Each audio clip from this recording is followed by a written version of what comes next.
Hello hi അസ്സലാമു അലൈക്കും. ഇന്ന് ഞാൻ വന്നിരിക്കുന്ന ഒരു ചെറിയ വ്ളോഗുമായിട്ടാണ്. ഒരു ദിവസത്തെ കുറച്ച് കാര്യങ്ങൾ ഉൾപ്പെടുത്തിയതാണിത്. പിന്നെ ഒരു കാര്യം പറയാൻ മറന്നു കേട്ടോ. എൻ്റെ ചാനൽ ആദ്യമായിട്ട് ആരെങ്കിലും കാണുകയാണെങ്കിൽ സബ്സ്ക്രൈബ് ചെയ്തിട്ടൊന്ന് സപ്പോർട്ട് ചെയ്തേക്കണേ. ബ്രേക്ക്ഫാസ്റ്റിന് ദോശ ഉണ്ടാക്കാനായിട്ട് പച്ചരിയും ഉഴുന്നും കുറച്ച് ചോറും അതുപോലെ വെള്ളവും ചേർത്ത് രാത്രി അടിച്ച് വെച്ചതായിരുന്നു. വേണമെങ്കിൽ ഈസ്റ്റ് ചേർക്കാവുന്നതാണ്. ഞാനിവിടെ അതൊന്നും ചേർത്തിട്ടില്ല. അങ്ങനെ ദോശയും സാമ്പാറും റെഡി ആയിട്ടുണ്ട്. അതും കഴിച്ച് ഞാൻ മെഷീനിൽ അലക്കാനിട്ടിരുന്നു. അതുമായി പുറത്തേക്ക് ഇറങ്ങിയതാണ്. പിന്നെ ഇതെൻ്റെ ബ്രദറിൻ്റെ മോളാണ്. ഇവൾ മുറ്റത്തുനിന്ന് കളിക്കുകയായിരുന്നു. ഇവളുടെ ഇത്താത്തയാണ് അധികം എൻ്റെ കൂടെ വീഡിയോയിലൊക്കെ ഉണ്ടാവാറ്. ഞാൻ എൻ്റെ വീട്ടിലേക്ക് വന്നതായിരുന്നു. 2 ദിവസമായിട്ട് നല്ല വെയിലായതുകൊണ്ട് പുറത്തെ പണികളൊക്കെ നമുക്ക് പെട്ടെന്ന് തന്നെ ചെയ്തു തീർക്കാം. അതുപോലെ പുറത്ത് നിന്നുണ്ടാക്കേണ്ട ഫുഡൊക്കെ ഉണ്ടാക്കുകയും ചെയ്യാം. ഇന്നൊരു തേങ്ങാ ചോറുണ്ടാക്കാനാണ് ഞാനിവിടെ ഉദ്ദേശിച്ചത്. അധികവും ബിരിയാണി നെയ്ച്ചോറൊക്കെയാണല്ലോ ഉണ്ടാക്കാറ്. അപ്പോൾ സാധാ അരി ഉപയോഗിച്ച് നമുക്ക് തേങ്ങാ ചോറുണ്ടാക്കാം. ഞാനിവിടെ ബിരിഞ്ചിയാണ് കേട്ടോ ഉദ്ദേശിച്ചത്. ചിക്കൻ മസാല, ബീഫ് മസാല ഒക്കെയാണ് ബിരിഞ്ചിയുടെ കൂടെ കൂടുതലായിട്ട് കഴിക്കുക. പിന്നെ കല്ലുമുക്കായിട്ട് വെക്കുകയാണെങ്കിൽ സൂപ്പർ ടേസ്റ്റിയാണ്. ഞാനിവിടെ ഗ്രിൽഡ് ചിക്കനാണ് ഉപയോഗിച്ചിരിക്കുന്നത്. അതിൻ്റെ വീഡിയോ കാണാത്തവരുണ്ടെങ്കിൽ ഞാൻ മുമ്പ് അപ്ലോഡ് ചെയ്തിരുന്നു. എൻ്റെ സ്ക്രീനിൽ നോക്കിയാൽ കാണാം കേട്ടോ. ഇനി നമുക്ക് ചോറുണ്ടാക്കുന്നത് എങ്ങനെയാണെന്ന് നോക്കിയാലോ. വട്ടയിലേക്ക് 1/4 കപ്പ് ഓയിൽ ഒഴിക്കാം. അത് ചൂടായി വന്നിട്ടുണ്ടെങ്കിൽ പട്ട, ഗ്രാമ്പൂ, ഏലക്ക, കുരുമുളക് ഇവ ചേർത്ത് ഒന്ന് പൊട്ടി വരണം. ഒരു സവാള സ്ലൈസ് ചെയ്ത് ചേർത്ത് വഴറ്റാം. ഞാനിവിടെ ഒരു പാത്രത്തിൽ പൊന്നി അരിയാണ് എടുത്തിരിക്കുന്നത്. ഏത് പാത്രത്തിലാണോ നമ്മൾ അരി എടുക്കുന്നത് അതിൻ്റെ ഡബിൾ ക്വാണ്ടിറ്റിയിലാണ് വെള്ളം ഒഴിക്കേണ്ടത്. പിന്നെ അതിൻ്റെ ഒരു 1/4 ഭാഗം കൂടി വെള്ളം ഒഴിക്കുന്നുണ്ട്.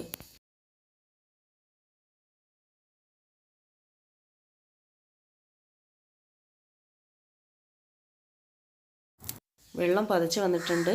അരി ചേർത്ത് കൊടുക്കാം.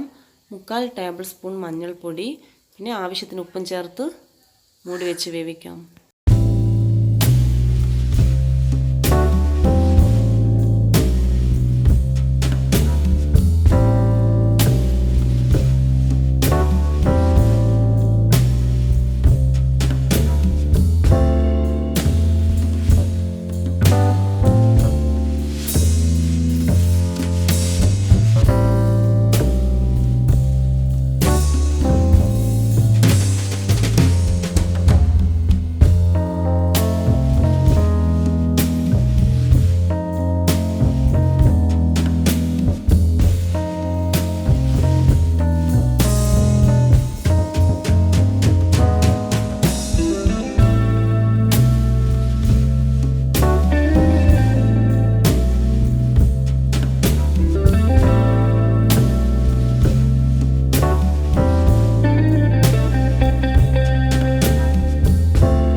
നൈറ്റിലേക്കുള്ള ഫുഡും റെഡിയാക്കിയിട്ട് വൈൻഡപ്പ് ചെയ്യാണ്.